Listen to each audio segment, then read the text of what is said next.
তাহলে চলো আমরা রেকটামের আর্টারি সাপ্লাই আঁকা শিখে ফেলি। তো প্রথমে আমরা একটা রেকটাম এঁকে নিই।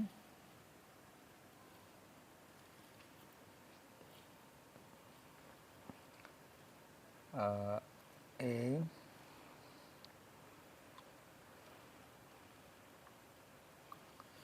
এরপরে আমরা আঁকবো হচ্ছে অ্যাবডোমিনাল অ্যাওর্টা।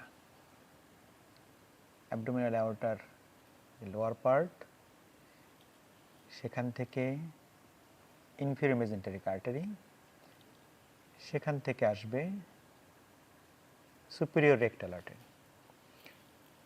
এবার অ্যাবডোমিনাল অ্যাওর্টা বাইফার্কেশন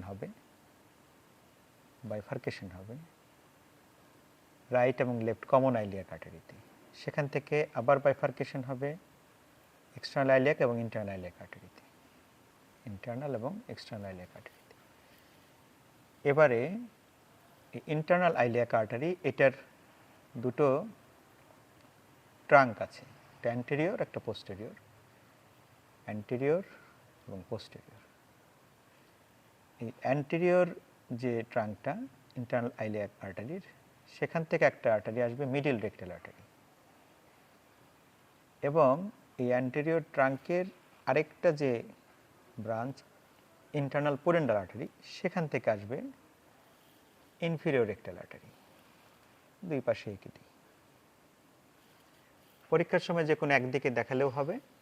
এতটুকুন করার পর আমাদেরকে নিচে ফিগার লিজেন্ডটা লিখতে হবে এবং লেবেলগুলো করে দিতে হবে। ব্যাস, রেকটামের আর্টারি সাপ্লাই হয়ে গেল। Thank you.